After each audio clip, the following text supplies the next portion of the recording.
Я вернулся в Москву через 5 лет после длительной зарубежной командировки. Проведя месяц с семьей в душном городе, решил съездить в далекую таежную деревню. Там жили мои старенькие родители, с которыми у меня не было связи все эти долгие годы, пока я был за рубежом.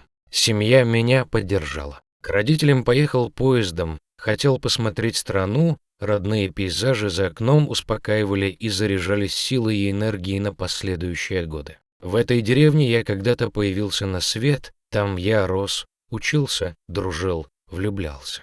Оттуда я поехал покорять Москву, поступил в Институт международных отношений, с первого раза окончил его с отличием.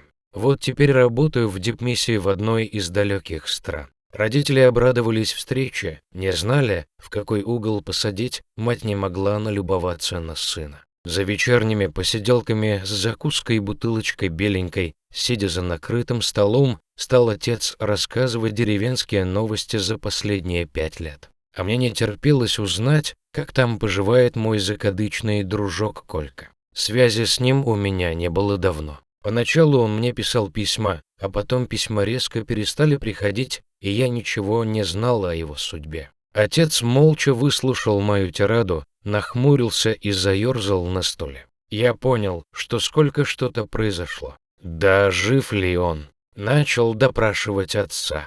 Да жив-то он жив, только, похоже, умом тронулся. Но разве нормальный человек такое сотворит? Да что случилось? Рявкнул я на отца. Не тяни, рассказывай. А разве нормальный человек может реально уйти жить в тайгу и практически не появляться в деревне? Спросил отец. Оказалось, что Кольку постигла череда трагедий, которые он не смог пережить. В один год один за другим из жизни ушли родители, сперва отец, а потом и матушка не смогла пережить внезапную потерю мужа. А через полгода произошла у него новая беда. У молодой жены начались преждевременные роды. Пока довезли женщину до города, было уже поздно. В один день твой друг потерял и сына, и жену.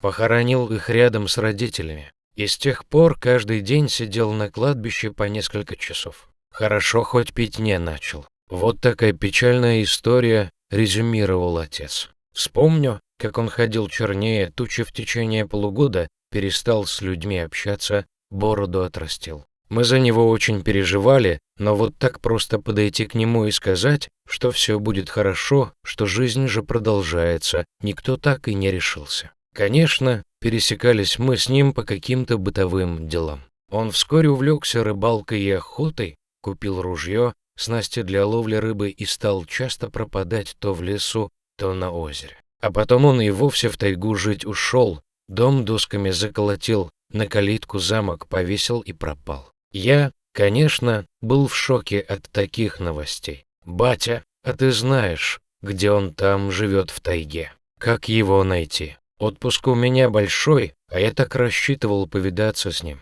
Пойду его искать, а вдруг удастся уговорить вернуться к людям».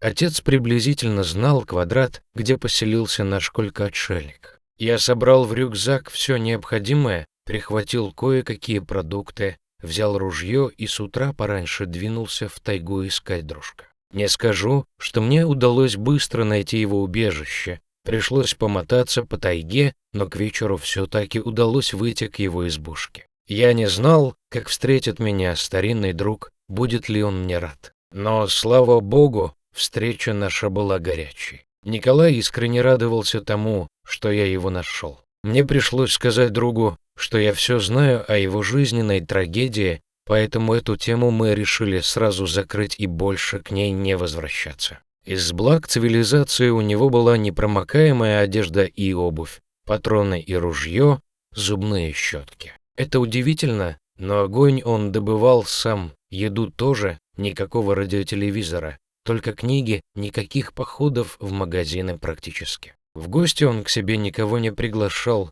да и сам в гости он тоже никогда не напрашивался. Он сам себе построил избу собственными руками и жил в ней. Строил недолго и периодически оставался в ней пожить, а потом перебрался окончательно в тайгу. Оказывается, он реально переехал в лес на ПМЖ, причем он даже зимой не выходил из тайги, хоть и холода были серьезные, иногда его видели в ближайшем поселке, он продавал мех в за год конторе, а на вырученные деньги приобретал медикаменты, инструменты и прочие мелочи. Слегка разомлевшие от вина, мы стали говорить по душам. «Как ты тут с ума не сойдешь один, даже поговорить не с кем?» — спросил я друга.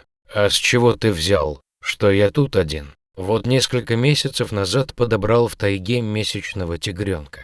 Мать у него погибла, сорвалась в пропасти, разбилась о скалы. А он так громко, бедняжка, кричал на весь лес, оплакивая свою маму, что у меня от жалости слезы на глаза навернулись. Принес я его в избушку и оставил у себя. Стал ему матерью и отцом одновременно. Так он, паршивец, так привык ко мне, что спит теперь только со мной под одним одеялом. Мы скоро уже на одной лавке не будем помещаться. И где же он, тигренок твой? Или ты шутишь? Да какие уж тут шутки. Скоро придет. Целый день по тайге шляется, но на ночь всегда приходит в избушку.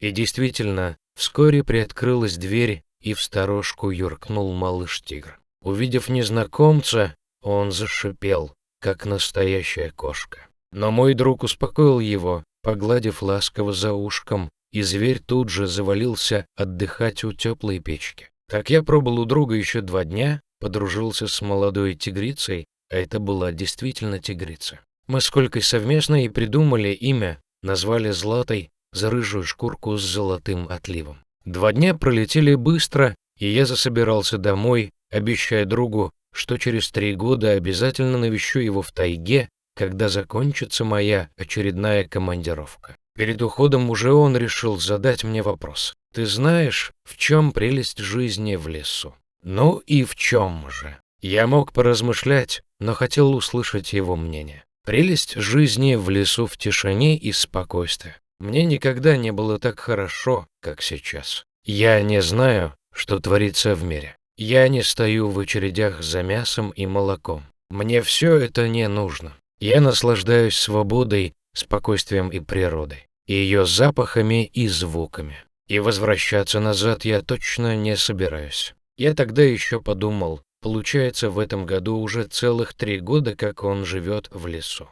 А может, правильно сделал мужик, что смог свалить от цивилизации. И тут же отогнал от себя такие крамольные мысли. С тех пор мы не виделись еще 3 года. И вот я опять приехал навестить родителей. Иду по улице, а навстречу Николай. Батюшки. Не как затворник вышел из тайги. Выглядел он не как отшельник, а в современной одежде типа охотничьей, правда, обросший сильно и постарел немного. Обнялись мы крепко. Вечером говорит, жду в гости, с женой и сынишкой познакомлю. У меня глаза округлились, и нижняя челюсть упала на землю. Ты, брат, что, в тайге жену нашел? А он на полном серьезе отвечает. Да, Злата, говорится, сватала. Как это? Спрашиваю.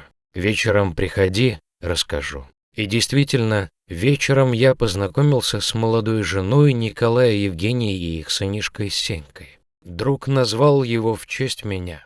А дело, оказывается, было так. Евгения уж по какой такой причине не уточнялась, пошла в тайгу и решила утопиться в бурной реке. Когда стремительный поток подхватил ее и потащил по камням вниз по течению, она почему-то передумала умирать и стала звать на помощь. Этот крик услышала Злата. Она бросилась в воду и вытащила девушку на берег. Та уже была в сознании, и Злата дотащила ее до лесной избушки, которая была совсем недалеко. А там уже природа сделала свое дело. Когда Женя забеременела, мы решили вернуться в деревню, уточнил Николай. А вот Злата так и осталась жить в тайге. Понравилась история. Ставьте лайк и подписывайтесь на канал, впереди еще много всего интересного. Всего доброго.